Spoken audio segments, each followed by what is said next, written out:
69 years old and I've had the Parkinson diagnosis 13 years. And I've been taking part in these Parkinson dance classes for the last year.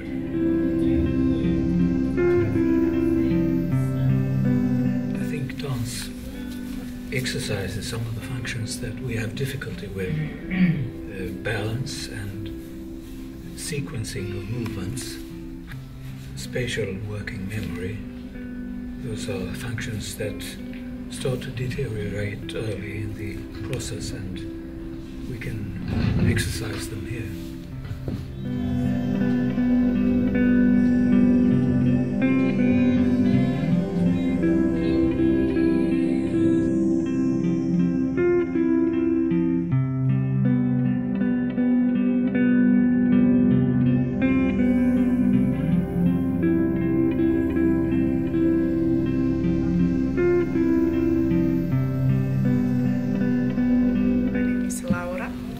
My name is Patrick. And we are dancers from Skånes Dansteater in Malmö, in Sweden. And we have worked with dance for Parkinson for about a year now.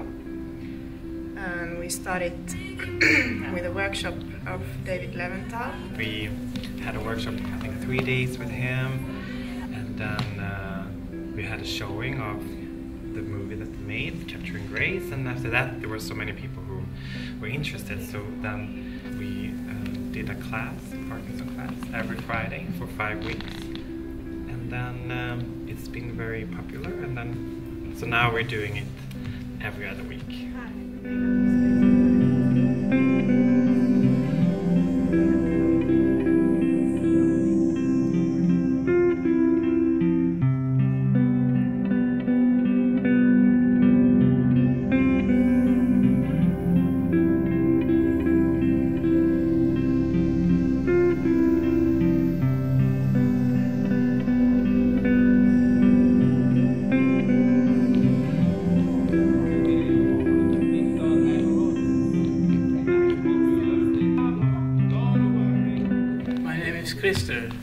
I'm 75 years old, and I have in Parkinson disease for about 30 years.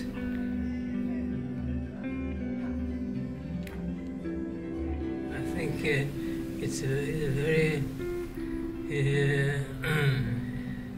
good to have this data the last days in the week, and Saturday to come here and try the dancing.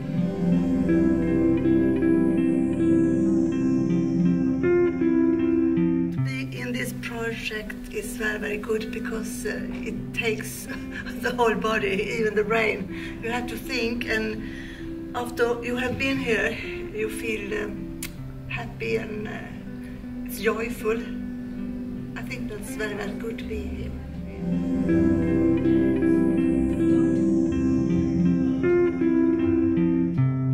My name is Victoria Larsen, and I'm a doctor but also a researcher at the university, which is local to Malmö, so Lund University. And my normal research focus is about dementia and movement disorders. And as a side project, I got involved with Dance for Parkinson, which is really fun.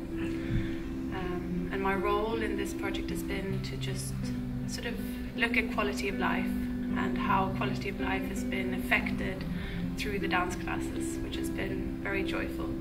So not only have I looked at that, but I've also participated in the dance classes to see the dancers, and it's been fantastic.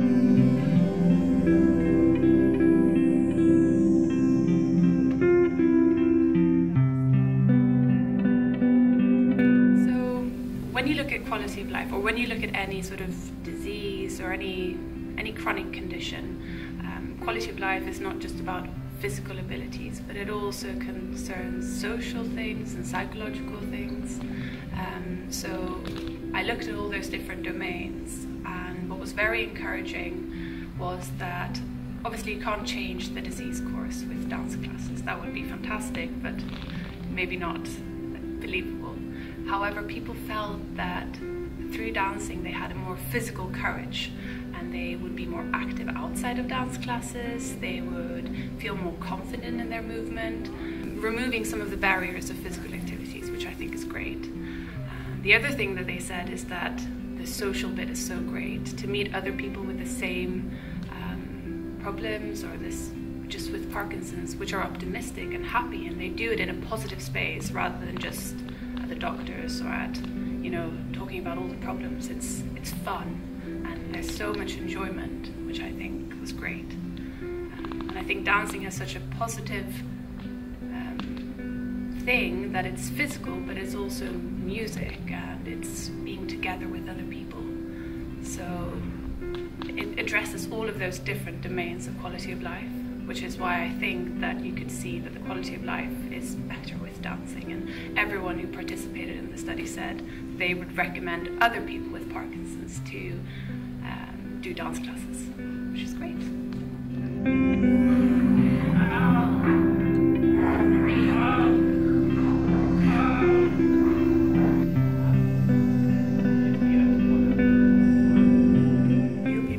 Not every time, but every now and then there is new faces, and usually there is a group that always wants to come, and they really enjoy it. They think it's one of the highlights of the week for some people, and that gives us a lot of motivation to see and get some feedback from them, and yeah, to use our skills in something else than what we normally do.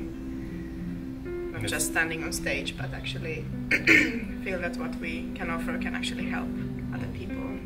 So that's motivating for us. And I think the social bit is very important for them as well, because now many people have come back, and now they're starting to be very acquainted with the other people, and you know, like they're starting to, like, when they see each other they get very happy, and so they're starting to get like this social.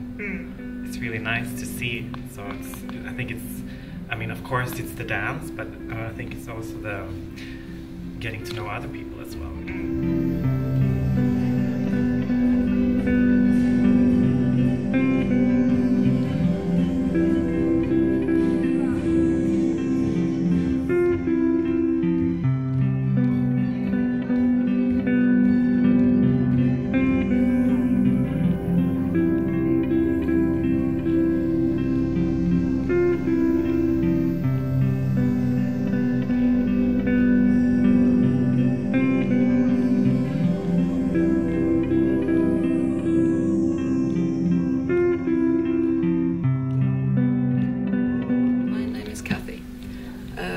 Parkinson's for about 17 years.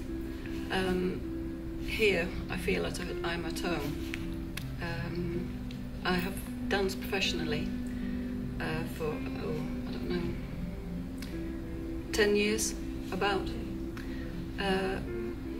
I feel that, as I said, I feel as I'm at home. I can express myself in a different way.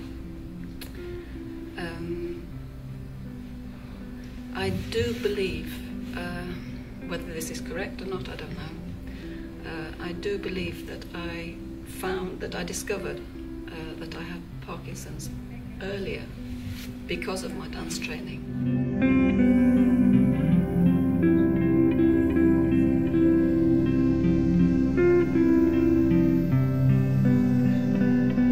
Feeling that you're in a group again. And also the dancing to music, being in the theatre again, moving, seeing everybody smile,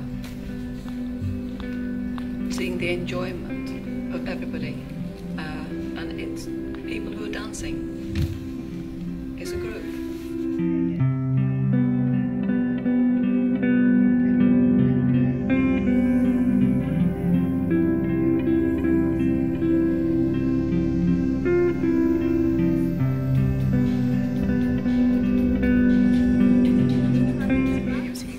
A lot,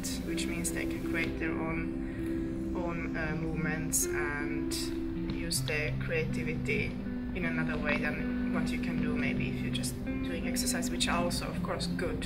This is not to compete with that, but it's another thing that I think dance can offer, giving them possibility to use very different type of maybe unusual movement qualities, for instance, and also I think having the music helps with the rhythm. Also you have to memorize the choreographies or the steps.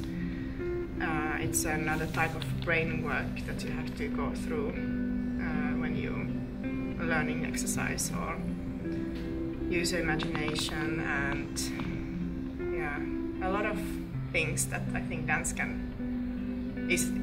is different from exercise.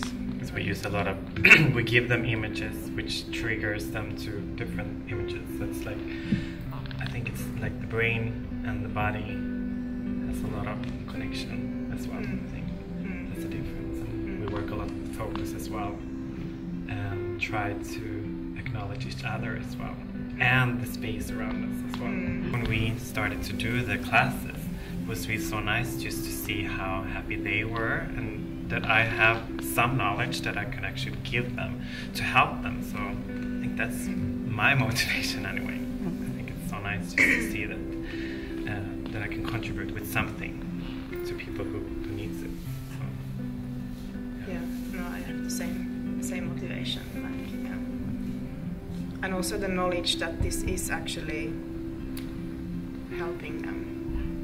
That that it's not just that it's just fun, and it is also fun, but it's also we are trying to think of things that are type of movements that trigger, like they have to do something that what they are maybe not used to do, and like we also sometimes reading like what kind of exercises actually are good, and we try to put those, but then in a dance perspective, so we make it into a dance, but we are still aware of that. We know that this type of movement is good for the people who have Parkinson. So we try to combine that, with dance, with the knowledge that we have.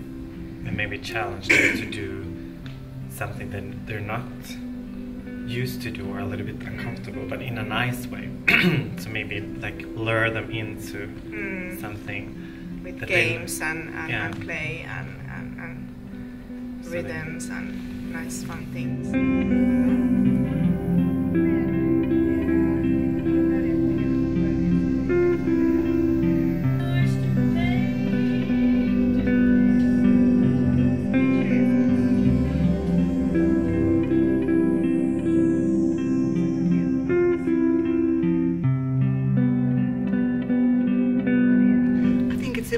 To do it together, because you have something that you can talk about when you come home, and you have the joy you feel together with all the other people.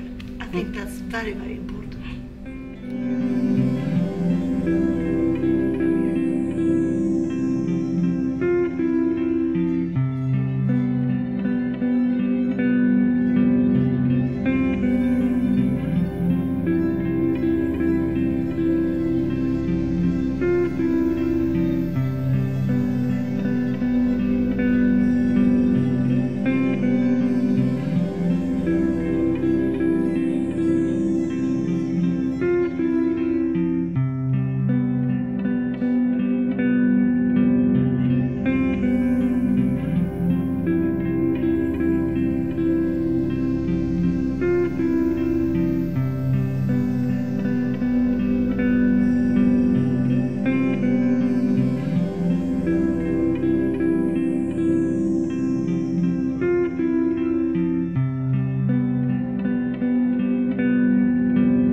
no specific moment, but like one of the things is this when they are coming in and to greet them, and we always hug them and ask how they're doing, and we get to know the people somehow. Like you get this another, like I don't have so many elderly friends, but it feels like now I have somehow, and this is really nice because then you get another perspective to life somehow. I mean, I'm dancing with young people and young bodies, and I have 2 small children, and then you don't hang around so much with older people, but now we are doing that, and it's really cool, and you learn a lot of things, and we talk a lot in the fika and in the coffee break we have about life, and you know, and you get different perspectives for life, I think, for me, and that's really definitely valuable. One of the things.